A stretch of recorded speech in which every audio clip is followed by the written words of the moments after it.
Yummy.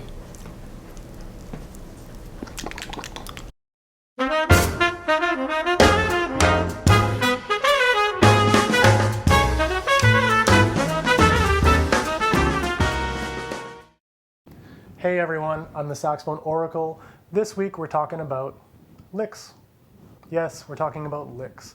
Many people want to know, how do I take a lick or an existing phrase pattern that I've been working on and do something to put my own twist on it? How can I personalize it? How can I change it so that I leave my own mark?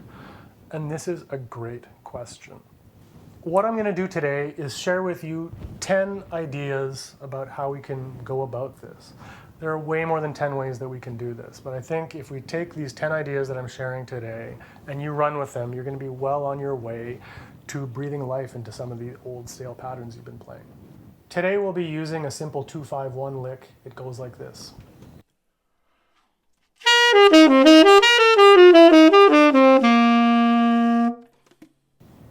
Okay, one more time, more slowly.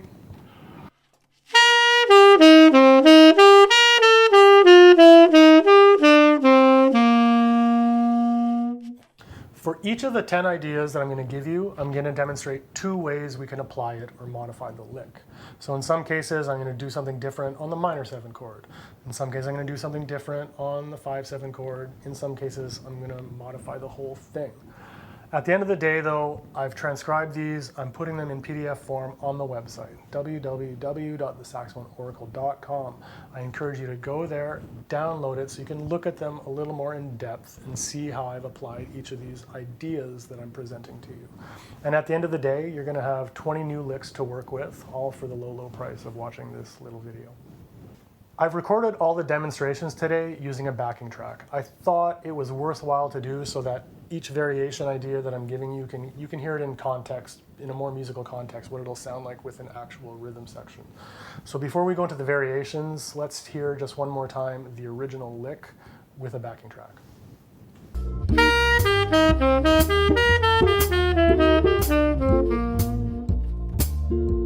My first suggestion on how we can go about changing a lick or a pattern is by simply removing some of the material. So in the first example, I'm taking some stuff away from the minor 7 portion of the lick.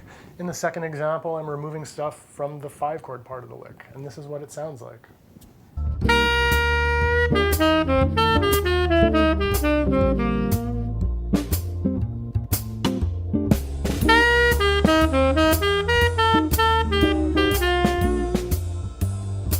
Second thing we can try adding material. So the first time we remove material, now we can add material. In the first example, I add some stuff to the minor 7 portion. In the second example, I add a little bit of notes to the 5-7 portion, the dominant chord.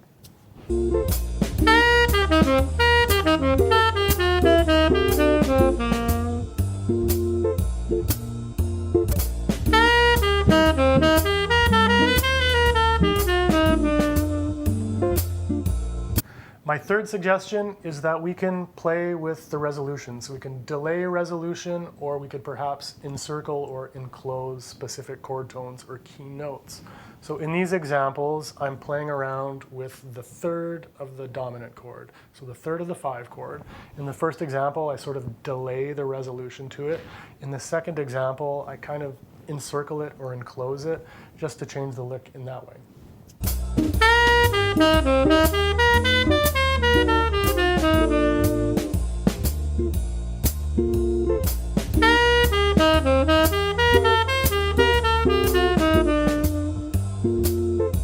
The fourth suggestion I have is something I call mimicking the shape of the line. So in this example, I've taken the existing opening phrase in the first measure, and I changed the notes so that they fit the chords as they go by, but I keep the exact same shape. And then in the second example, I do the same thing, just I start the opening phrase a 3rd higher. That's what this sounds like.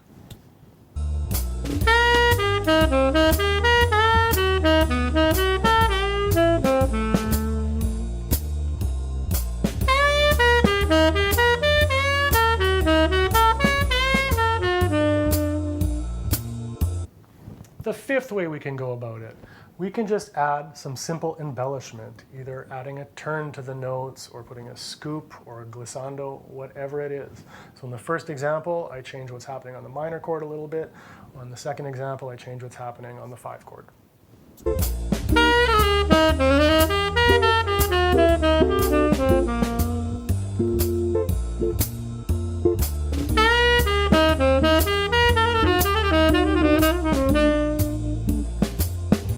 Sixth idea about making a variation. We can use rhythmic displacement. So that could be actually taking the existing phrase and just moving it over onto a different beat, perhaps. You can get a result like that. Or in this case, I kind of just change up the rhythm. On the first one, I kind of play on the off beats. On the second example, rather than playing 8th note line, I do kind of a hemiola or a 3/4 feel.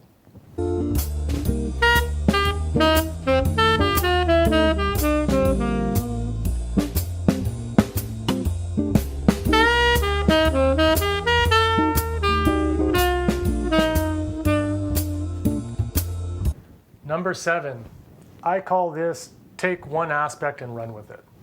That's it. So in the first example, it's very much the same thing as when we were mimicking the line. So I take one thing and I run with it. I bring it up by semitone and see how that turns out.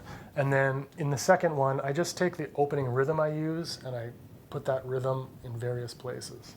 So I'm taking just one simple idea and running with it.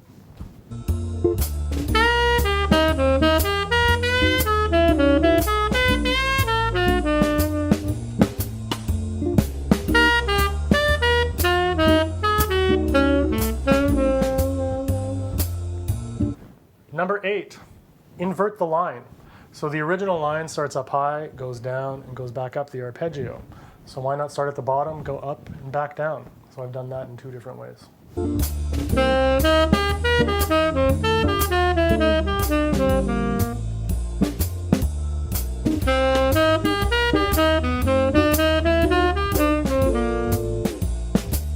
Number 9, alter the chord quality. Okay, we could alter the minor 7 and make it a half diminished. We could alter the 5 chord. So in this lick that we're using today, we're playing minor 7 and then a regular sort of mixolydian, no frills, no weird alterations. So for number 9, in these 2 examples, I've just altered the 5 chord. I made it an alter chord rather than a regular dominant 7.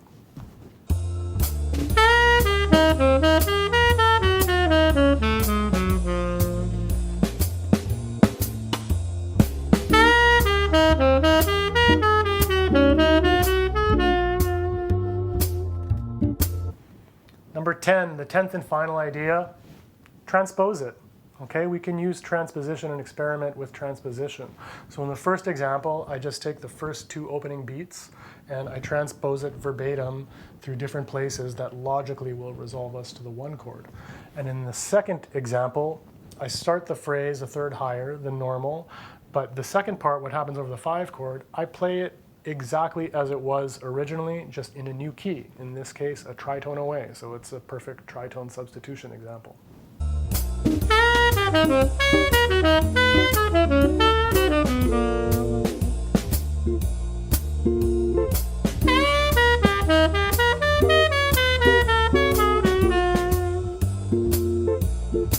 There you have it. 20 variations from one simple piece of source material. So if you take these 10 suggestions, you may have also noticed that in some cases I took a part of one and I mixed it with a part of another. And if you start doing this and experimenting, getting comfortable with this, very quickly you're going to come up with lots of interesting things. And I think you might find that some of the ideas you come up with in no way resemble the original source material you were working with. And that's really cool, because then it's really kind of unique to you as an individual player. So if you're trying this, if you like this, if you have success with this, I highly suggest you check out my video on phrase endings. It's around a similar concept, and putting the 2 ideas together, you're going to open up an entire world of new musical ideas that you weren't doing before. I'm the Saxophone Oracle. We're talking about ways we can vary a lick or a piece of source material, whether it's a pattern or some kind of phrase. I hope you found it interesting. I hope you found it useful. Let me know if you've tried it. Drop a comment below or send me an email. Please remember to like, share, and subscribe. For a young channel like mine, it really helps if you ring that bell, so I appreciate it. Thank you, as always, for continuing to watch. I wish you a great week. Happy practicing. We'll see you next Tuesday. Bye-bye.